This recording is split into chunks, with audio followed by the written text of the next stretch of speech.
iş yerinde çalıştığım masanın postitine, duvarına resmini koymuştum. O dönemlerde Bavarya'nın 45'i vardı. 46'sı Gerçekten yoktu. Bavarya mı? Evet, Koydunuz? tabii ki.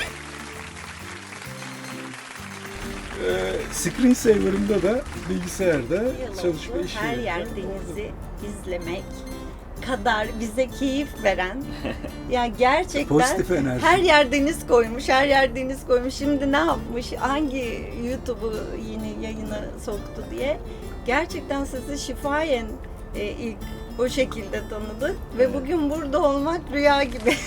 Hani sizinle Sağ olun, gerçekten sağ olun. YouTube kanalınızda yer almak Galiba hani tekne yoktu. inanılmaz. Çok teşekkür ederim. Yoktu. Her yer denizden hepinize selam dostlar. Kuşadası'ndayım, Setur Marina'dayım. Birol abi ve Seher ablanın teknelerine geldim. Bavaria Cruiser 46 tekneleri var. Çok keyifli bir sohbet olacak. Ben çok heyecanlıyım. Çok keyifli, çok enerji dolu bir çift. Şimdi onların yanına gidiyorum.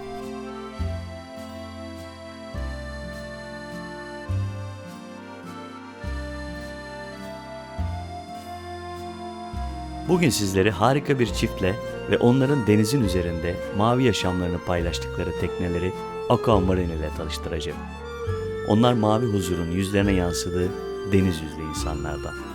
Güzel yüzleri, gerçekleştirdikleri hayalleri, denize olan sevdaları, en çok da güzel yürekleriyle sizleri kendilerine hayran bırakacaklar.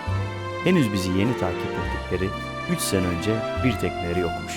Bugün ise hayallerini gerçekleştirmiş takipçilerimiz ile bir bölüm çekmenin mutluluğu içerisindeyim. Kendilerine Aquamarine ile mutlu ve huzurlu bir yaşam diliyorum. Umarız bu video sizi mutlu eder ve hayallerinize bir adım yaklaştırır. Her yer deniz başlıyor.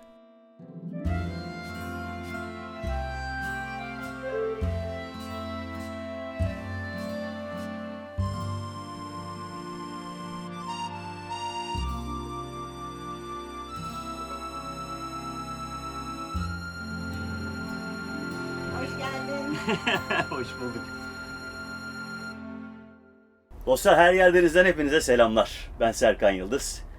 Çok sevdiğim bir çiftin teknesindeyim şu anda. Bavaria Cruiser 46 teknelerinde ve ilk teknelerinde onlarla birlikte sohbet ediyoruz. Biz nasıl tanıştığımızın öyküsünü zaten anlatacağız size. Onlar kendilerini tanıtacaklar. Siz onları tanıyacaksınız. Ben de daha da yakından tanıyacağım kendilerini. Çok uzun zamandır bir arada olmak istiyorduk. Bugüne nasipmiş. Programa hoş geldiniz. Ben de teknenize hoş geldim. Sağ ol Serkan. Hoş geldin Serkan. Hoş bulduk. Aquamarine'e şeref verdin. Aa, ne kadar güzel. Aquamarine teknemizin ismi. Evet. Zaten her tarafta da görüyorsunuz. Değil mi? Evet. Oldukça keyifli döşenmiş bir tekne. Şimdi hem tekneyi dinleyeceğiz hem sizin öykünüzü dinleyeceğiz. Çok güzel denizciliğe giriş öykünüz var. Ne tekneler gelmiş geçmiş, değil mi? Birol Tabii, Kaptan, ne tabii, tekneler tabii. gelmiş geçmiş. En sonunda bu tekne Onlarca gelmiş. tekneden sonra Tabii diyeceğim ama ilk teknelerindeyiz. Denize giriş yaptığınız tekne Evet. camiasına, yelken camiasına giriş yaptığınız ilk teknelerindeyiz. Şimdi biz sizi biraz dinleyelim. Biraz takipçilerimiz yakından tanısın. Sonra sohbetimize öyle devam etsin. evet, Seher'le başlayalım. Buyurun efendim. Benim gençliğim, çocukluğum yazları Çeşme'de geçti. Deniz kenarında yüzerek, eğlenerek. Denize bakınca böyle sanki derdim hani ben denizsiz hiçbir yerde yaşayamam. Çok hoşuma giden bir mavilik, dinginlik, huzur. Eşimle tanışmamıza sebep olan da denizdir diyebilirim. Birlikteliğimizin sebebi deniz. Alaçatı'da 21-22 yıl önce sörf plajında beraber olduk. Orada başladı arkadaşlığımız. Tabii o zamanlar bu kadar kalabalık değildi. Çok fazla sörfçü de yoktu. Güzel bir yerde, hala öyle gerçi. Çeşme, Alaçatı'da başladı. Sonra Birol'u tanıdıkça dedim ki ya ne kadar çok deniz sporlarını seviyor, adrenalin sporlarını seviyor. Bungee jumping yapıyor, rafting yapıyor, işte kitesurf, surf derken ve dalış. Sana dalışı öğreteceğim dedi. Tabii ürküyorum, korkuyorum ve o güne kadar su altına bakmamıştım. Yani yüzüyordum ama gerçekten maske, palet bu işi yapmamıştım. İlginç geldi. Evet, tamam gidelim. İşte Kaş Dalış Merkezi'nde. Çok güzeldir zaten Kaş'ın suları. İlk daldığım yer orası. Gittik. Bir dalış merkezinde bana ders ayarlamış. İlk gün bayağı sıkıntı çektim. Çünkü hoca çok ısrarla daldırmak istiyordu. Ben dalamayacağım herhalde dedim ve bıraktım. İkinci gün baktım Birol bayağı tedirgin. Yok, kesinlikle dalman lazım diye. Hoca demiş ki Birol'a, vallahi çok da hani şey yapamıyor. Bu işi 5-7 metrelerde bitirelim. Daldığım gün hocayla birlikteyiz. Karşıdan bir dalgıç geliyor. Elinde bir amfora dipte. Üzerinde benimle evlenir misin yazıyor. Oo. Ne Yol romantik. saptanıp. Tabii bendeki ve bubble'lar. Bu arada bir fotoğrafçı ayarlanmış. Nişan fotoğrafçısı diyeyim. Kayaların arkasında. Bir adamın biri Organizasyon fotoğraf çekiyor. Amforanın içini gösteriyorlar. İçinde kurdeleler. Yüzükler içinde. İşte bir yandan onu takıyorlar. Benim dengem, yüzerliliğim bozuldu tabii. Yukarı falan kaçmaya çalışıyorum. Hoca BC'den tutup oturttu bir kayaya. O arada takıldı yüzükler falan. Birol tabii regülatöre çıkıp tamam öpmek istiyor falan ama ben bu şekildeyim. Ve öylelikle hayır diyemeyeceğim. Yüzüklerimiz deniz bıçağıyla Evet, hoca kesildi. tarafından kesildi. Çok güzel. Gayet güzel. Denizle bağımız gittikçe artıyordu. Evet. Aynen öyle ve hayır diyemeyeceğim bir ortamda evetleştik. Valla mutluluklar derim. Çok güzel bir hikaye. Yani öylelikle benim denize olan tutkum ve heyecanım giderek arttı ve en sonunda da tabii Birol'un bir hayaline ortak oldum. Onun peşinden geldim ve çok mutluyum şu Bence an. gayet memnun gözüküyorsunuz. Evet, ama. Değil mi? Hani peşinden Yani geldim hepsi derken güzel. gayet de memnun görünüyor. Şöyle bir Hatta sizi peşinden- tanıyanlar şey diyordur herhalde. Hani kim kimin peşinden geldi acaba? Yani 15-20 yıl nereden baksanız 15 sene biz bot şovların takipçisiydik. Evdeki Naviga dergileri tavan yapmış durumdaydı. Çok iyi bir fizibilite çalışmasıyla 15 yıl kadar bir süre değil mi? 15 Evet. sene biz bugünü bekledik. Birkaç eğitimde aldık ama tabii yoğun iş hayatından dolayı çok da fazla seyir yapmamıştık açıkçası. İlk teknemiz ve çok Böyle. güzel. Harika. Zaten tekniği detaylı dinleyeceğiz. Pilot Evet, kaptanlarla evet. dinleyeceğiz. Çünkü gayet çalışmış teknenin üzerinde. Hem onunla birlikte tekniği de geleceğiz ama sizi de tanıyalım. Pilot kaptan. Benim de çok farklı değil. Ben de İzmirliyim, Karşıyakalıyım. O yüzden üç tarafımızda bir yanda Foça, bir yanda Çeşme, bir yanda Kuşadası. Yazları buralara gitme şansımız oldu. Bol bol haliyle dalışla başlayıp, yüzmeyle başlayıp işte önce maske palet, daha sonra ilerleyen dönemlerde scuba, daha ilerleyen dönemlerde işte rüzgar sörfü gibi denizle bağımız devam etti.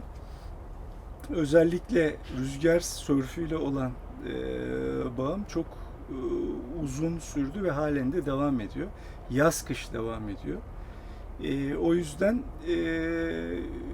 denizle aramızda çok büyük bir bağ vardı. Fakat Seher'in de bahsettiği gibi bir 15 senedir falan bot şovları ziyaret ederek o tekne hayali devam ediyordu. Hatta son 5 senede bayağı pazarlıklara da başlamıştım. Hatta Seher bazı pazarlıklarda şimdi aldık mı yoksa falan oluyordu. Fakat kafamda tabii ki bir plan vardı. Plan da emekli olduğum zaman tekne almaktı. Çünkü bayağı bir izledim, gördüm, farkındalık edindim. Bu farkındalıkta da hafta sonu tekneye binerek, sadece izinli olduğunuz dönemlerde tekneye binerek tekneyi utilize edemezsiniz, kullanamazsınız. Buna karar verdim. Bir de teknede zaman harcamanız gerekiyor. Ve çok doğru karar verdiğimi tekneyi aldıktan sonra da gördüm. Bayağı bir emek ve zaman harcamak gerekiyor teknede. çalıştığınız dönemlerde çok zorlanırsınız diye düşündüm. Ve işte teknemiz zaten 1,5 senelik. Bundan da bir sene önce, yani 2,5 sene önce Seher'le karar verdik ve siparişimizi verdik.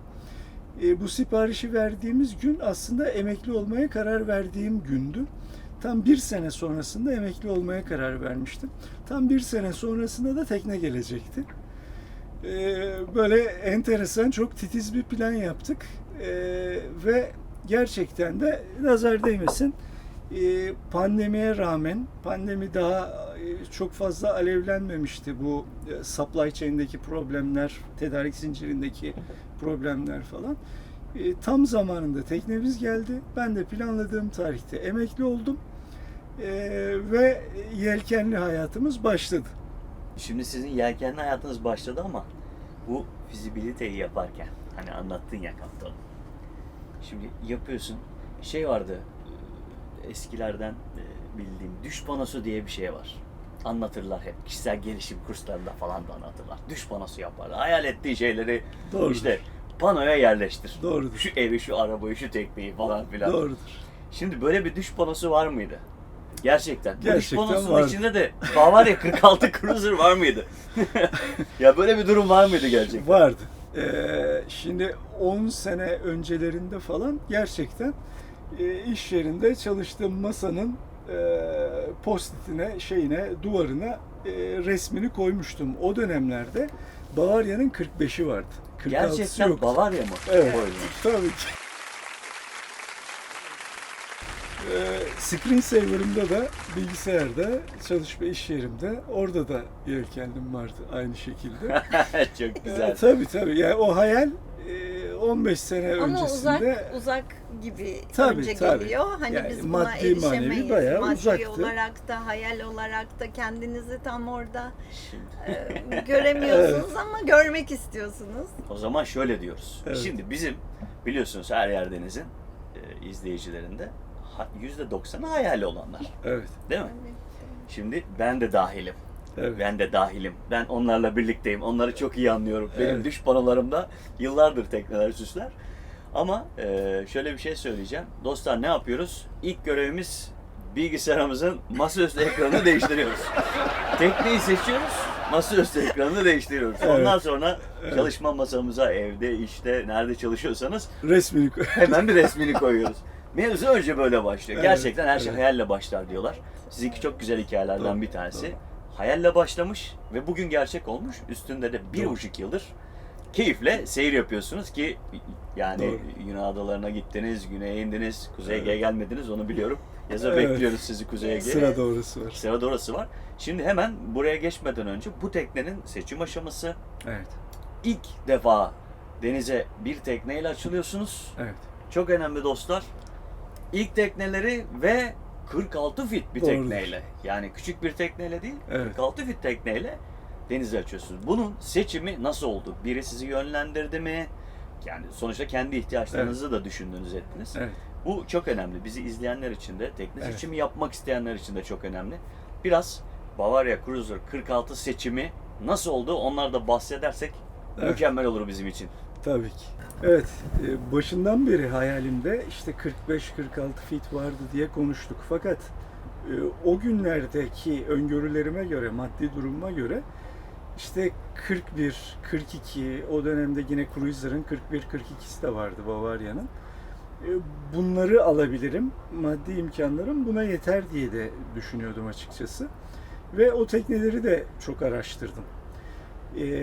Teknelerin içine girdiğimde işte bir kere birinci koşul ferah olması, ikinci koşul denizci bir tekne olması, işte hafif dalgalarda çok fazla sallanmaması, rahatsız etmemesi gibi şeyler vardı kafada.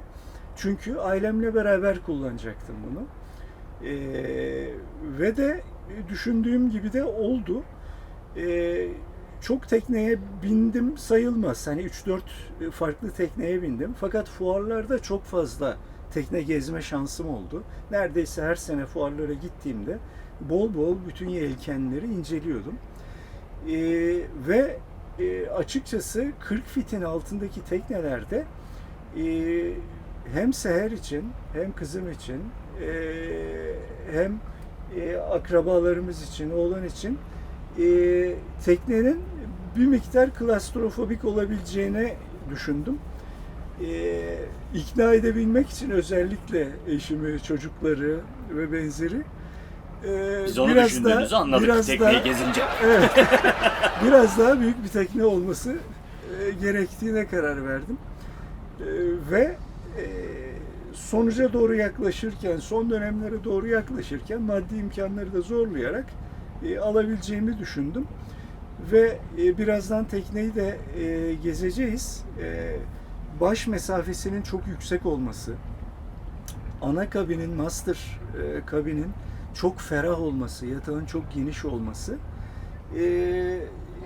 aileyi çok memnun etti tabii ki. Aileyi çok memnun etti ve çok ferah. O yelkenlideki hissedilebilecek o klastrofobik oda mantığı hiçbir odada yok. Hiçbir odasında yok. Ev hissini veriyor. O yüzden bizi çok mutlu etti. Çok da doğru karar vermişim diye düşündüm. Şu anda da aynı şekilde düşünüyorum. Denizciliğine gelince denizciliği de aynı şekilde. Yani sonuçta cruiser sınıf, aile gezi teknesi ve gayet güzel hem performansı, sürati hem motor seyri hepsi gayet güzel. Haliyle yelkenleri açtığımızda, yelkenler foro olduğunda tekne de çok güzel gittiğinde ben sörfteki gibi kaptırmaya kalkıyorum. Tekneyi bayağı bir yatırıyorum. Bunda çift pala var. Evet. Tekneyi bayağı bir yatırıyorum. Bu sefer Seher'den öğrenmeye başladım. Yatırmadan süratli gitme tekniklerini. O yüzden artık yatırmadan da süratli gitmeye Aslında doğru bir şey yapıyorsunuz yani. Tekne çok yattı diye çok süratli gidiyor gibi bir algı var aslında ama o yok. O doğru değil. Evet, doğru bir. Yani Ama evet. aslında daha sportif ve zevkli oluyor öyle tabii. diyeyim. Bana öğretmişti Adrenalin ya. Şimdi tutkunu bir Evet. yol hava var kaptanım. Bravo. Yelkenli teknelerin bir özelliği, tabii o araştırırken ben de bir şekilde öğreniyorum ucundan kıyısından. İşte hacı yatmaz özelliği var palalardan dolayı, kendi ergonomik yapısından dolayı, salmasından dolayı hani devrilmez. Okyanusta bile alabora olamaz. Hani o kadar devrilmez beynimde var, tamam, ama bir gün gerçekten yattık böyle. Daha öncesinde de şnorkel yapmıştık, gelmiştik, maskelerimizi Dalgalı, içeride fırtına gibi gün. bırakmıştık. Broş'la bir selamlaşmışsınız galiba. Bir kere evet broşa yakalanır gibi olduk. O Ama ayrı fazla bir değildi hikaye, ama evet. evet. Bu yatma aşamasında ben buradayım ve ayaklarım masada. Bir olacağı yelekleri neredeydi? Hani o da koltuğun altındadır şeklinde. İşte koltuğun altındaydı falan diyor. Ama çok rahat kullanıyor. O kadar rahat ki yani kendisi konforlu. Bir şey yok, gidiyoruz. Bir şey yok. İçeri girme ihtiyacım oldu. İçeri girerken seslendi, gözlüğü getirir misin diye. Ben o anda hani evet batacağız, bir şey olacak, alabora olacağız ya da biz kendimiz denize düşeceğiz. Herhalde şnorkel gözlüklerini istiyor. Neden gözlük diye istedi? düşündüm. Evet. Ama yüzüm çok korkunç düşmüş böyle. İndim aşağı, 2 tane gözlükle geliyorum. Güneş gözlüğümü istemiştim dedi. Hani Seher panik yapmış, maskeleri getiriyor. Herhalde bir şey olacak falan diye. Ben dedim ne yapıyorsun? Güneş gözlüğümü getirir misin? kendine şöyle güveniyorum. Hani bu kadar yıl rüzgar sörfü yapmasından dolayı rüzgarı çok iyi tanıyor, biliyor, tekniği artık bu kadar araştırmış. Tabii ki yani hep oldum bittim diye bir şey yok. Denizcilikte her gün senaryo değişebilir. Tabii canım, her gün bir şey öğreniyoruz. Yani çok da güvenmek iyi bir şey değil kendine ama hani ben ona güveniyorum aslında çok. Ben de sana güveniyorum Seher Kaptan. Evet, ayrılma yanaşmalarda. Ya evet, çok iyisiniz. Ya birbirinize güven duymanız zaten Evet. harika bir şey. Sakin kalabilmek de denizde. Kesinlikle Yani öyle. bir şeyi panikle yapıyorsan yanlış yapıyorsun demektir Evet. diye bir şey Ama var ya ilk denizin üstünde. dönemlerimiz bayağı panikti. Yani ilk aldığımız ay özellikle bayağı paniktik. Yani bağırış, çağırış, gürültü, özellikle marinalara yanaşma ve çıkışımız tam bir komediydi. Evet. Yani çünkü en büyük risk marinalarda biliyorsunuz. Tabii, yanaşma, ayrılma. Sürtme riski var, çarpma riski var, hasar verme riski var teknemize, Yani, aquamarinimize. tabii ya, bir yere yaklaşma Evet. hissi olduğunda Aynen. işte kayalıklara yakınsanız, sığlıklara yakınsanız, yanaşma ayrılmada marinaya, bir tekneye yakınsanız orada bir Halatı adrenalin at, duyguları, ver, çabuk, tabii. neredesin? Yani Oradan al. şöyle eğitimlerde bir şekilde hoca var yanınızda. tabii. Yani her an size müdahale edebiliyor. Hayır sancak, iskele ya da tornistan diyebiliyor. Ama burada kendi tekniğiniz olduğunda bütün sorumluluk size ait ve başka hiç kimse yok. Ama asıl tecrübe de orada Bütün de geliyor. bilgiler unutuluyor bir şekilde.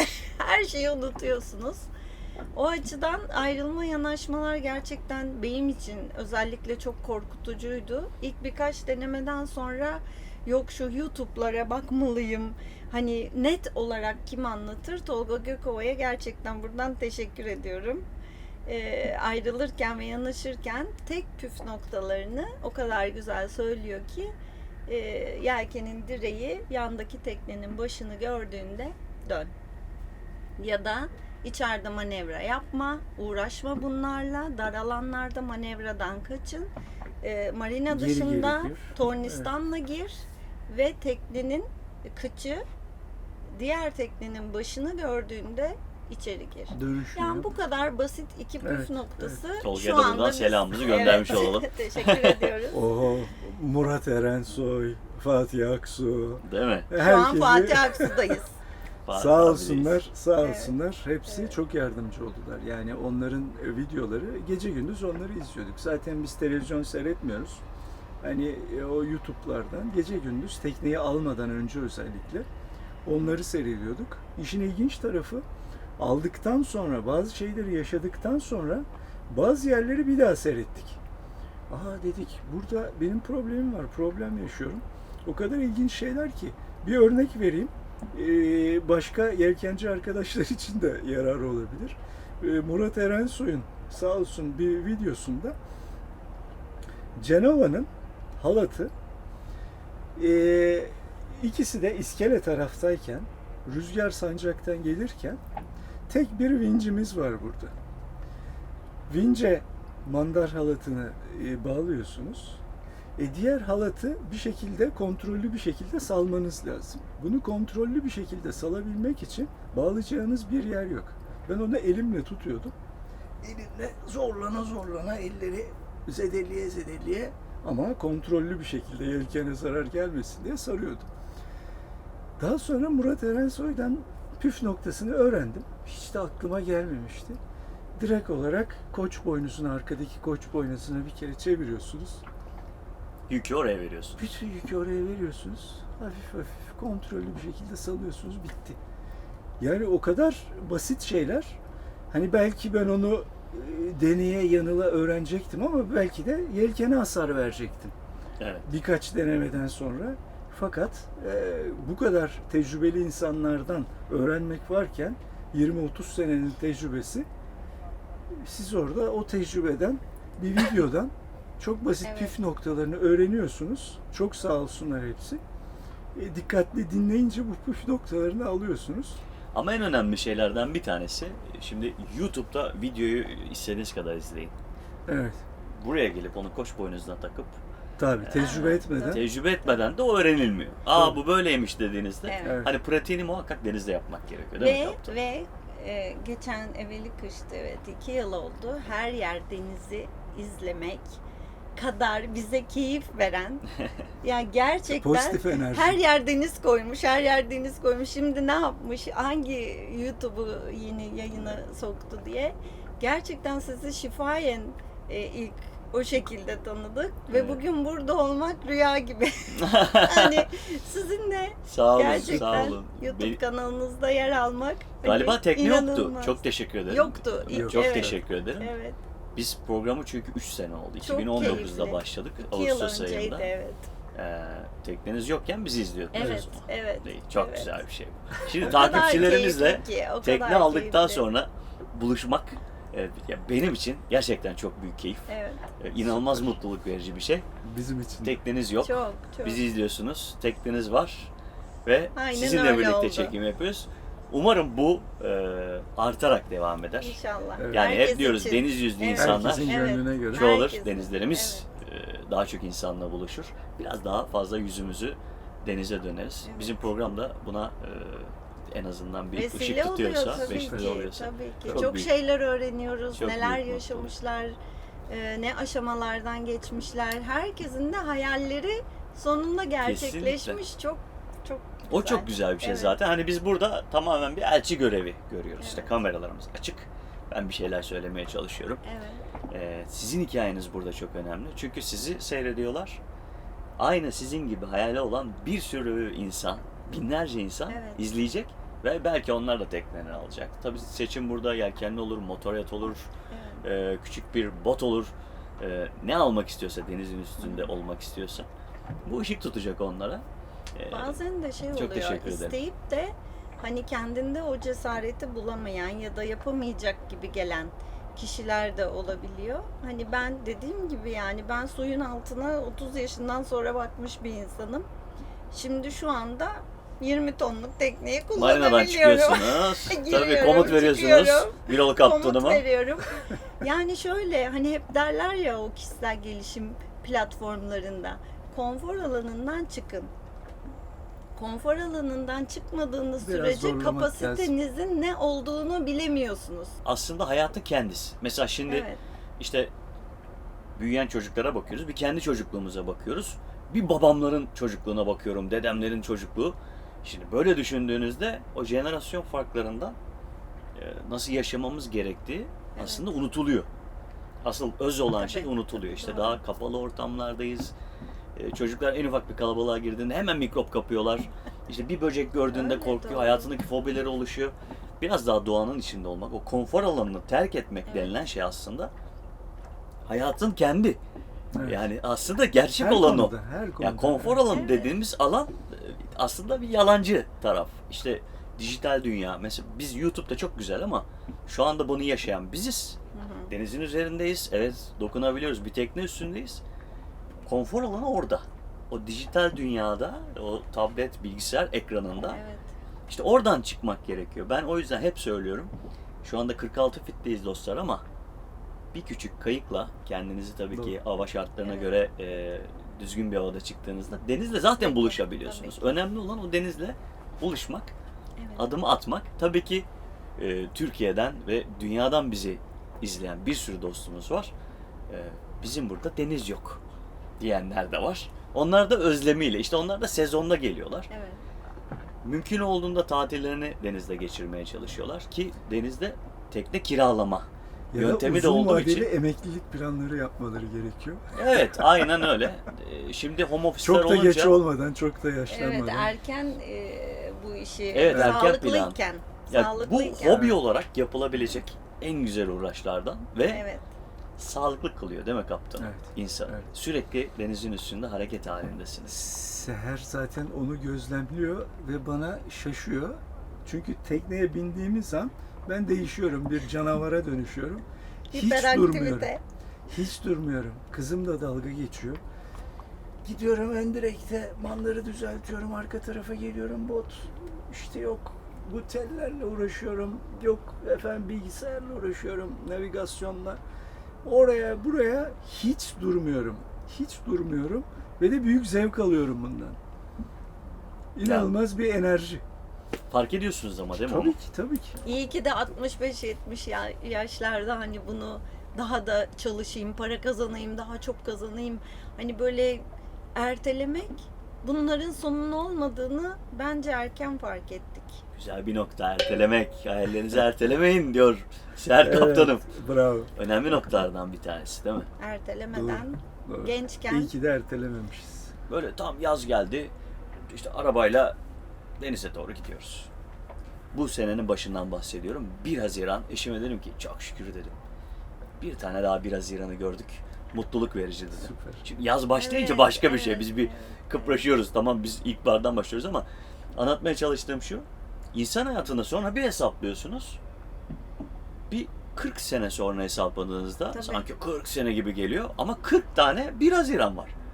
40 Tabii, tane 1 Haziran'ınız var tabii, hayatınızda. tabii. Ya da Çok 50 doğru, tane var. Çok doğru. Ve bunun garantisi yok. 5 tane de olabilir, 10 tane Evet, de olabilir, doğru, 60 tane de doğru, olabilir. doğru. Daha Ya işte şanslısınızdır. ufak tefek hastalıklar başlar, şu başlar, bu başlar. Tabii bir şeyler engel olabilir. Bir şeyler engel oluyor. Sağlıklı kalmak ve Zaman varsa, elden önce. ayarladınızsa hemen orada bırakıp yeter demeyi de bilmek lazım. Kesinlikle Hani katılıyorum. bu arada yaş sınırı da yok tabii ki bunda. Özellikle Avrupalı turistlerde görüyoruz, Avrupalı kaptanlarda görüyoruz bunu.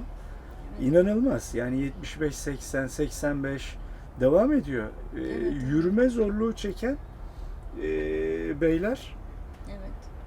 geliyor, burada işte çapasını atıyor, küçücük yelkenliyle bütün işlemlerini yapıyor. Gayet güzel. Evet, Yanaşıyor, evet. çıkıyor. Bakıyorsunuz, yürüme zorluğu çekecek kadar yaşlı. Fakat teknede gayet güzel idame ediyor her şeyi. Rahatça evet yaşıyor. Teknoloji- Yani yaş sınırı da yok. Yok. Bir de o var. Yaş sınırı olmamakla birlikte büyük ihtimal sağlıklı tuttuğu için de hep şey derler. Yaşı bizden büyük denizcilerimiz. Ben bu teknenin üzerinde olmasam bu kadar sağlıklı olamazdım. Çünkü hep hareket halindeyim. Evet, Bütün kaslarım çalışıyor. Hareket ediyorum. Psikolojik olarak çok rahatım. Tabii. evet, Bir kere denizin zaten insanı dinginleştiren bir tavrı var. evet. Var yani. Var. Bu kaçınılmaz. Matematiksel işler de dönüyor hani içinde. İşte çapayı atıyorsun, salınımını hesaplıyorsun. Tabii ki. Yani sürekli ben öyle maceralar anlatıyorum ki arkadaşım bir şey dedi. Alzheimer olmazsın sen kesin. Aynen öyle. Hani- Alzheimer olmuyorsunuz. Vücudunuzun iskelet sistemi çalışıyor. Değil mi? Kas sisteminiz çalışıyor. Evet. Her türlü artısı var. Her şey çalışıyor. Kilo verdiriyor. Yani. İyi bir fitness. Değil mi? Sürekli Sürekli Yelken git gel özellikle. halat çek. Tabii Evet. özellikle Evet. yelken. Değil mi? Evet. Vallahi çok güzel. Mutluluk verici. Şimdi kaptanım çok merak edilen konulardan bir tanesi. Şimdi 46 fit tercih ettim dediniz. Aslında bize küçük küçük böyle tiyolar verdiniz tekne seçimi konusunda. 23 fit, 30 fit tekne de tercih edilebilir. Ama birçok kaptanımız da der ki hangi tekneyi alırsan al size fit olarak küçük gelir. Evet. Şimdi siz bu konuyu biraz atlayarak hani bundan sonra 50-55 fite geçme düşünceniz var mı bilmiyorum ama tekne seçim konusunda tercih ederken ailenizi çok iyi tanıyordunuz. İşte tavan yüksekliklerinden bahsettiniz. Kendi ailenizin konforunu nasıl sağlarımı düşündünüz. Bir yelkenli tercih ettiniz ve Evet. 46 fit bir tekne tercih Evet. ettiniz. Çift dümen ettiniz. Burada Denizci bir geniş, tekne. havuzluk Evet. genişliği de söz konusudur. Siz nelere dikkat ettiniz ve bir öneriniz var mı izleyicilerimize? Evet. Yani bu ihtiyaçlarla doğru orantılı. Çünkü herkesin ihtiyacı değişebilir. Benim ihtiyacım ailemle kullanacağım için ve arkadaşlarım veya akrabalarım zaman zaman ziyarete geleceği için daha büyük, daha ferah bir tekneyi tercih ettim. Ama daha küçük, çekirdek bir aile tabii ki daha küçük bir tekneyi de tercih edebilir. Ama bu teknenin benim için optimum olduğunu düşünüyorum. Biraz önceki sorunun cevabı büyütmeyi de düşünmüyorum açıkçası. Gayet optimum boyutlarda bir tekne. Beklentilerimin neredeyse hepsini karşılıyor. O biraz önce bahsettiğimiz küçük dalgalardan fazla etkilenmemesi demirlediğiniz zaman bir koyda hiç sallamıyor diyebiliriz. Diğer taraftan yolculuk esnasında çok stabil gidiyor. Bu çok önemli. Yelken performansı gayet iyi. Ondan çok memnunum. 8'i O gördük yüzden- değil mi motorsuz? Evet. O yüzden gayet memnunum. Yani standart teknenin üzerine neler yaptım? Standart teknenin üzerine ne ekstra koydum? Güneş enerjisi koydum. 2x110 wattlık güneş enerjim var. Ekstra aküler koydum. 5 tane servis aküm var. Marş aküsü ayrı. Bunlar da elektrik sorunumu tamamen çözdü. Açıkçası hiç elektrik ihtiyacım olmuyor. Sırf güneş Nasıl ya? enerjisi değil. Bildiğim kadarıyla Zaman jeneratörünüz zaman- de yok. Jeneratörüm de yok. Zaman zaman tabii ki motor basıyorsunuz. Yanaşırken, kalkarken, Destekliyorsunuz. işte çapayı kullanırken ve benzerleri ya da rüzgarsız havalarda mecburen motor basıyorsunuz. Bu da tabii ki aküleri dolduruyor. Tabii ki. Elektrikle ilgili hiçbir problemimiz olmadı. Sadece 2 tane güneş paneli bizim işimizi çözdü. Su konusunda da bunun 360 litre 2 tane deposu, toplam 360 litre deposu var. Su konusu da bizi çekirdek aile olduğumuzda, 3 kişi olduğumuzda 15 günü 20 güne geçiyor. yakın. 15-20 güne yakın Deniz idare suyu ediyoruz. çeşmemiz Yetiyor var. size. Deniz suyu çeşmesi ekstra yaptırdım. O özellikle bulaşıklarda çok işe yarıyor. Ondan sonra başka ekstra yaptırdığım Webasto var. İşte kışın zaman zaman kullanırsak kaldığımızda teknede diye ve açıkçası hem kullandığımızda kaldığımızda hem de zaman zaman çalıştırmak çok işe yarıyor. İçerideki nemi de almış oluyor Webasto'yu kullandığınızda. Başka ekstra bu teknede 2 Canova vincim elektrikli. Ondan da çok memnunum çünkü özellikle tek başıma yelken yapmaya kalktığımda çok işe yarıyor. Çok işe yarıyor o elektrikli vinçler. Başka ekstra neyimiz var? Deniz suyu çeşmesi, elektrikli güneş enerjisi ve Tuvaletlerinizi basto. elektrikli tercih Ha, ettiniz. iki tuvaletimiz elektrikli, birini manuel tercih ettik. Ne olur ne olmaz diye. Elektriklilerden de memnunuz. Elektrikli tuvaletten de. Manuelde de bir problem yaşamadık. Daha yeni. Yani 1,5 senelik olduğu için hiçbir sorunumuz çıkmadı. Onun dışında ekstra bir şeyimiz yok. Zaten tekneyi tanırken bu detayların hepsine bir Evet. küçük bakacağız. Tabii bu Biz teknelerde burada- özür dilerim sözünü kesiyorum. Estağfurullah. En önemli şeylerden biri havuzlu. Tabii. Bunların dev bir yüzme platformu var. Evet. Bu yüzme platformu inanılmaz işe yarıyor. Yani büyük zevk. Orada oturmak, işte bir balık tutmak, yüzmek, atlamak. Bunu da atlamamak lazım. Evet, o hayat yüzme kurtarıyor. platformu. İnanılmaz Kesinlikle. güzel Bir açar şey. kapatırız zaten. Bakarız şimdi gösteririz Tamam, tabii ki. izleyicilerimize. Tabii ki. Buyurun. Tekneyi zaten detaylı bakacağız. Çok güzel bir yere konumlandık bugün. Kuşadası'ndayız. Evet. Arkada kalemiz var. Hemen turistik Güvensin gemilerimiz burada, evet. gelmişler. Hoş gelmiş. Güzel bir manzaramız var burada. Evet, evet.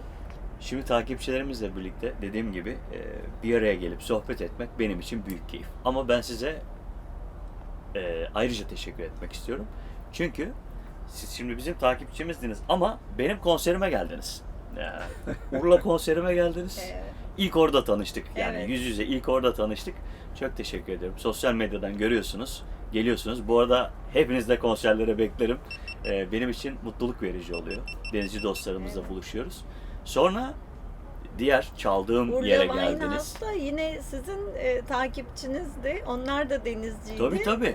Evet. Orada da zaten aynen Onu da YouTube Didem kanalımızdan ablayla Mehmet görmüştük. abiye selamlar. Winehouse varmış. Oraya Herkes gidelim. birbiriyle Deli Mavi tanışıyor bu Teknesi'nin sayede. sahipleri. Evet. Evet, Biz herkes orada bir birbiriyle tanışıyor. konser verdik. Ondan sonra o gün bir sürü denizci dostumuz Evet, geldi. süperdi. Şimdi onlar da birbiriyle tanışıyorlar orada. Evet. Doğru. Büyük mutluluk verici ki Kıvanç'a ve Bora'ya da buradan selamlar. Kıvanç Bey'i de Bir öyle yıldır. tanıdık. Tabii, Ona tabii. da Dikili'ye Oraya da geldik. Yani denizin en güzel taraflarından Evet. bir tanesi tabii ki hiçbir zaman atlamam. Ana Evet. mesleği müzisyenliğin de insanı birleştirici bir Evet, tarafı var. Evet. Geldiniz. Ben çok teşekkür ediyorum o yüzden. Biz de uzun teşekkür zamandır ederiz. bu çekimi planlıyorduk dostlar. Hadi yapalım derken zaman, mekan birbirimize uydurabildik. Evet, Ve bugün süper oldu. ayın sanıyorum ki 14'ü değil mi? Biz 14 Ekim 2022'deyiz. Yani bizi gelecekten izleyenler varsa ki zaten gelecekten izleyeceksiniz bizi ama ileri gelecekten bizi izleyen varsa biz bu tarihlerde buradaydık işte dostlar. Bir aradaydık. Benim için çok mutluluk verici. Eklemek istediğiniz bir şey var mı? Yani ilk serinizi nasıl yaptınız? Başınıza gelen bir durum var mı? Bize bir hikayeniz var mı? Her yerdeniz dostlarının Hikayemiz dinleyeceği. çok, denizcinin hikayesi biter mi? Tekneye geçmeden önce hızlıca Şöyle yaptı. birkaç hikayenizi de Tekneyi dinleyelim. aldık ve seyir planı tabii hazırlanıyor. Birol dedi ki Çeşme'den çıkıyoruz. Şuko'ya gideceğiz dedi büyük ihtimal değil mi? Tabii. İlk seyir planı. Kaçta bitiriyoruz? İlk seyir planı. Gerçekten de Nasıl? Evet. Vay. Evet, ilk seyir pilot öyle. kitapları aldım.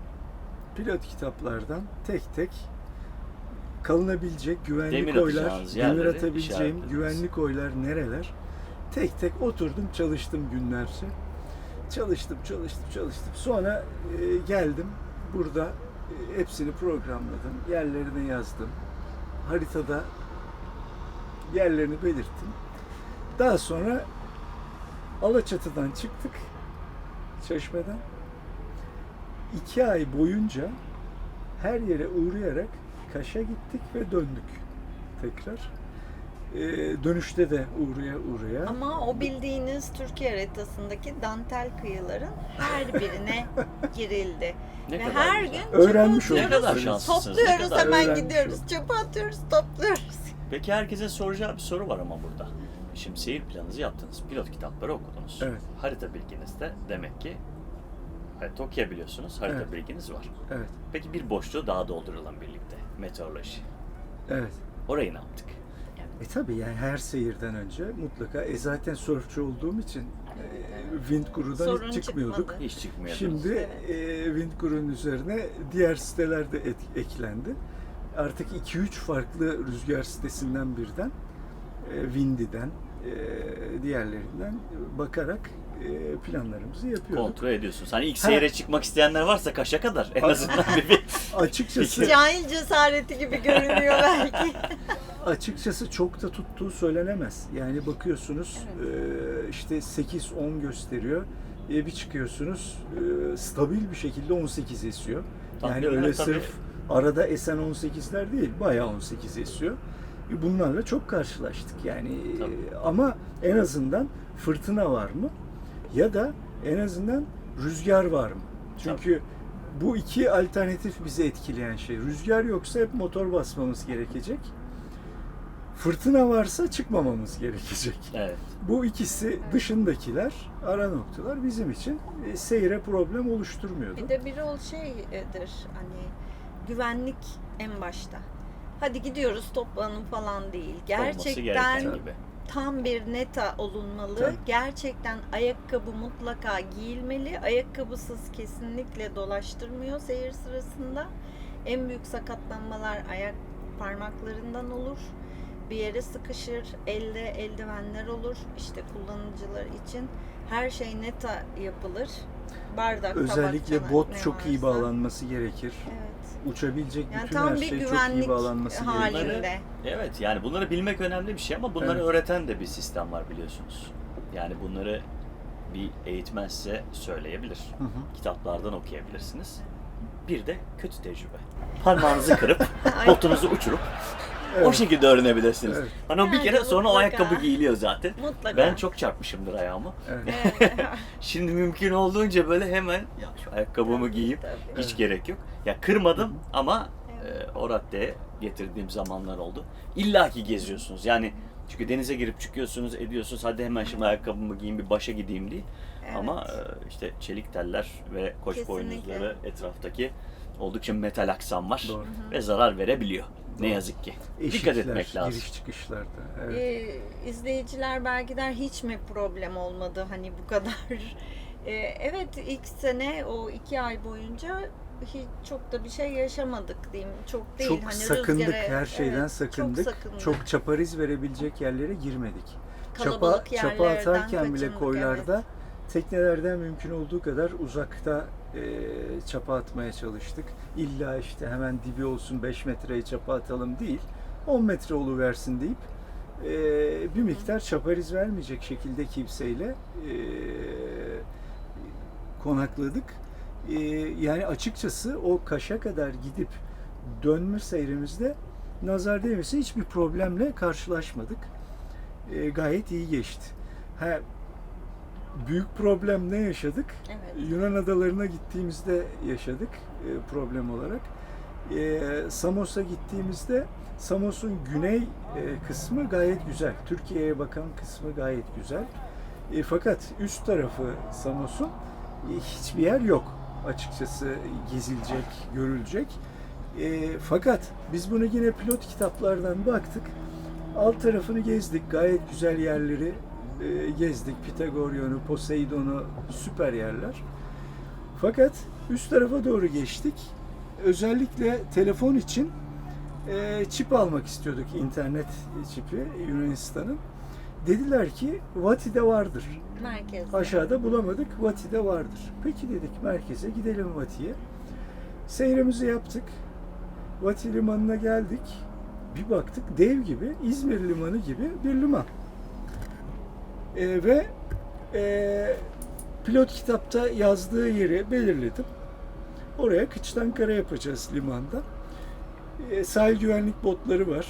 Bir Yunan sahil güvenlik botu, bir Alman sahil güvenlik botu. Tam geldik, belirledik geleceğimiz yere. Yanaştık kıçtan kara. Seher dümende. Ben kakıç elimde tonozu alacağım. Tonozu gördüm. Gayet güzel geliyoruz.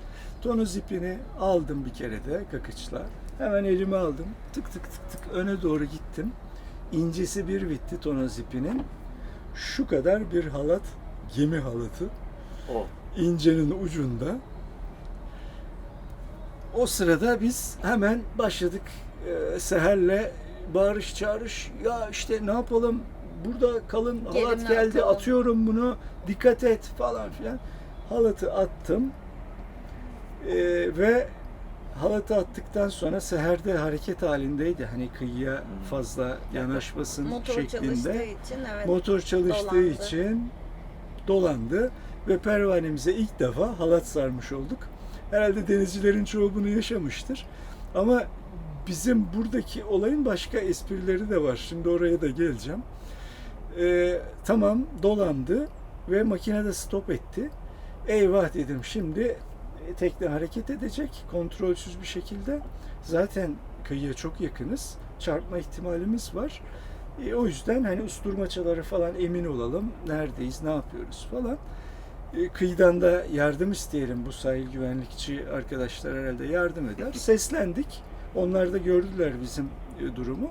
Alman sahil güvenlik ekibinden bir arkadaş geldi. İşte ne yapıyorsunuz, ne ediyorsunuz, şudur budur. Seher de o sırada dedi ki ya o zaman biz aborda olalım kıyıya. Aklına geldi, madem tekne dönmeye başladı, aborda olalım. Dedim süper, tamam. Ön pervaneyi de kullanarak başı biraz daha kıyıya yaklaştırdık. Halatımızı attık sahil güvenlikçiye. O biraz çekti, tekne gelmiyor. Çekiyor, tekne gelmiyor. Burnu tamam geldi ama arka taraf gelmiyor. Meğerse iyice kastırmış o dev gibi halatla, kımıldamıyor tekne. Ne yapacağız? Sahil güvenlikçisi dedi ya şey yapın, dalgıç bulmanız yani. lazım. Yani tüplü bir dalgıç bulmanız lazım. Bunu sökecek. Daha konuşulurken ben gözlüğümü, paletimi taktım, atladım. Bıçağımı da aldım, dalış bıçağını atladım. İşte bayağı bir uğraştım, zorluklar çektim. Çünkü daha önce hiç dolanmış, pervaneye dolanmış şeyi açmamıştım. Tekne altına dalmamıştım o şekilde. Daldığımda bir iki kere kafayı vurduktan sonra evet böyle dalınmıyormuş öğrendim. Ve elle kontrollü bir şekilde teknenin altına dalınması gerektiğini öğrendim. Bir iki kere kafayı vurduktan sonra. Fakat Özellikle tekamoz varsa teknenin Evet. altında. Sonuçta onları çözdüm. Halatı kestim, büyük halatı kestim. Fakat incenin bir ucu pervanenin arasına sıkışmış. Uğraşıyorum, artık bütün gücümü kullanıyorum, yine çıkmıyor. Yani tamamen her şeyi söktüm. Sadece incenin 1 santimlik yeri pervanenin arasında sıkışmış. Seher'e verdim ucunu. Dedim bunu şeye takalım, vinçe. Hafiften bir çevir. Hafiften bağladılar, bir çevirdi. Tık dedi, attı onu da. Elektrikli vinç orada Ve işe yaradı. tekne serbest kaldı. Hemen yanaştırdık, işi bitirdik. Sonra hemen servisi aradım. Dedim nasıl problemler yaşayabiliriz? Çünkü daha önce yaşamadık böyle bir şey. Onlar da dediler ki vibrasyon problemi olursa özellikle 1000 devirin üzerinde deneyin kademe kademe. 900 devirin üzerinde vibrasyon var mı? 2000 devirde vibrasyon var mı? Vibrasyon yoksa kurtardınız. Onun dışında bir problem olmaz. Vibrasyon varsa hemen geçmiş olsun. Yanaşın, karaya çekin teknenizi, yapılması gerekir. Eyvah dedik, biz sabaha kadar orada ecel terleri döktük. Ama tabii bu dalışın gerçekleştiği yer İzmir Körfezi'nin eski halini düşünün. Öyle bir Yağı yerdi. makan bir Bayağı yermiş orası. Atık. Seher sağ olsun, ben çıkar çıkmaz bana Dezenfekte. sirke içirdi. Sirke içirdim Beni direkt. yıkadı direkt Bütün olarak. suları yuttu çünkü. Havuzlukta. Daha sonra eczaneye gittik. Hem bağırsak antiseptiği hem göz, kulak bayağı bir şeyler aldık. Hepsini kullandık. Çok şükür hiçbir Ve problem kıyıdan çıkmadı. bir restoran sahibi koşarak geldi daha sonrasında. Kartım dedi çünkü ilk defa buraya bir yelkenli geldi. Ha, ciddi mi? Çünkü oraya gemiler yanaşıyormuş ve halatlar o yüzden. Ama burada Biz öğrendiğimiz... pilot kitabın yalancısıyız. Şimdi burada bizim öğrendiğimiz şeylerden bir tanesi. Buradan kendimize ne ders çıkartacağız? Biz takipçilerimizle birlikte kendime de hemen ders çıkartıyorum. Bir kere teknenin net olması böyle durumlarda çok önemli. Neden? Az önce dediniz ki bıçak, hemen bıçağımı aldım indim. Tabii. O bıçak nerede? O bıçağın belli bir yerde. Biri hemen burada. Çünkü karanlıkta da hemen Tabii, bulabilmeniz tabii, lazım tabii. onu. Hiç Evet. ışık olmadan Tabii da. ki. O her zaman yerinde olması lazım. Hemen çıktı burada. Bunu öğrendik ki Evet. bundan önce teknede bir bıçak olması gerektiğini öğrendik. Ne bıçağı ama? Ne bıçağı? Dalış Dalış bıçağı. bıçağı. Dalış bıçağı. Evet. Bu çok önemli. Normal Artı bıçak. lütfen ve bir daha söylüyorum lütfen teknenin altında herhangi bir pervane dolanmasında bıçaksız asla suyun altına inmeyin. Tabii ki. Herhangi bir halat sizin kolaylıkla ben teknenin işte pervanesini ters yönüne çevirebilirim düşüncesiyle aşağı inerseniz bir sürü misina denizin altında dolu. O halata dolanmış Evet. olabilir ve o da sizin ayağınıza dolanabilir. Tüpsüz dalış Özellikle yaptınız. ağ dolanmaları. Ayağınıza Evet, ağ dolanabilir, misina dolanabilir, incesi, halatın incesi dolanabilir. doğru. Hemen onu kesebileceğiniz bir bıçak olması lazım. Hatta ve hatta o bıçak elinizden düşebilir. Ekstra yedek bıçağınız olması Evet. lazım. Bu güvenlik tedbirlerinin en önemli taraflarından Bir bir de bu tanesi. bıçağın dalış bıçağı olmasının esprisi de tırtırlı, bir kenarının tırtırlı olması. Bu tip halatları tırtırlı bıçakla kesmek gerekir. Çok kolay, Önemli gayet noktalardan kolay bir tanesi. kesiliyor. Bunu da ben ilk daha 25-30 sene önce scuba dalış dersleri alırken o tarihte hocam öğretmişti. Evet. Şu kadarcık bıçakla hatta tankerlerin halatlarını bile kesebilirsiniz diye. Tırtırlı. Tırtırlı kenarıyla şu kadarcık dalış bıçağıyla. Büyük olması önemli değil bıçağın. Küçük olsa da fakat bir kenarının mutlaka tırtırlı olması gerekir ve keskin olması gerekir. Bunu kullanarak gayet güzel kurtulabilirsiniz ve kesebilirsiniz bu halatları. Teknenin üzerinde çok güzel zamanlar geçirin Birol Kaptanım. Yani bir kere çok Süpersin. güler yüzlüsünüz. Teşekkür Sizi ederiz. Sen de tanıdığım öyle. günden Senin beri pozitif o enerjin. enerjiniz Ha, evet. öyle enerji karşılıklı. Çok teşekkür ediyorum. Biz Kuşadası'ndasınız.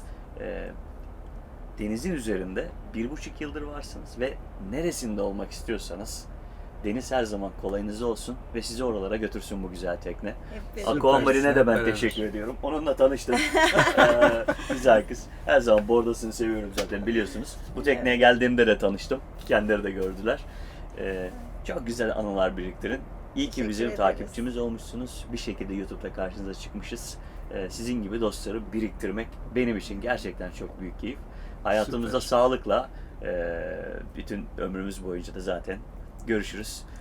Çok teşekkür ediyorum katıldığınız Süpersin. için. Bizim için de büyük Evet, mutluluk. büyük keyif. Sağ olun, sağ olun. Süper. Çok teşekkür ederim. Serkan'cığım şimdi sana küçücük bir sürprizimiz var. Öyle mi? Evet. Tatam tatatam. Nedir Ben o? nacizane hobi olarak mozaikle ilgileniyorum. Cam ve taş mozaik yapıyorum. Harika. Bugün bizi davet ettiğin için de teşekkür ediyoruz programına. Sana Oo, küçücük Ne diyorsunuz? Aa çok teşekkür ederim. mozaik. Sizin el emeğiniz. Evet. Vay vay vay. Oo. Çakıl taşlarından bir tepsi, kahve tepsisi. Dostlar bakar mısınız şuna? Ya inanılmaz güzel. Çok teşekkür ediyorum. Hemen şöyle göstereyim. Harika. Güle güle sağlıklı kahve. Allah çok teşekkür ederim. Çok sağ olun. Çok teşekkür ediyorum. Bilal abicim harikasınız. Harika bir hediye oldu. Buradan da göstereyim dostlar. Çok teşekkür ediyorum. Biz teşekkür Süpersin. ederiz. Çok güzel. Evimizde en güzel yerinde saklayacağız. Hatta şöyle alayım, programı böyle kapatayım. Güzel kahveler için olan. Vallahi çok güzel. Harika, bakar mısınız şu balığa ya? Her yer deniz. Her yer denize verilecek en güzel hediyelerden bir tanesiydi. Çok teşekkür ediyorum. Elinize, emeğinize, sanatınıza sağlık. Süper. Dostlar, Her Yer Deniz'de bir programın daha sonuna geldik. Tekneyi tanıtacağız dedik. Ama şöyle bir şey, Bavaria Cruiser 46'yı biz Birol kaptanımla konuştuğumuzda biraz detayını size anlatalım istiyoruz. Bir sonraki programda Bavaria Cruiser 46'nın detaylı incelemesini bulacaksınız. Birol kaptanım ve Seher kaptanım size kendi duygu ve düşüncelerini de anlatacak. İyi ki geldiniz, iyi ki bizi izlediniz, iyi ki buradayız. Size de çok teşekkür ediyorum. Her yer deniz olsun. Mutlu kal kardeşim.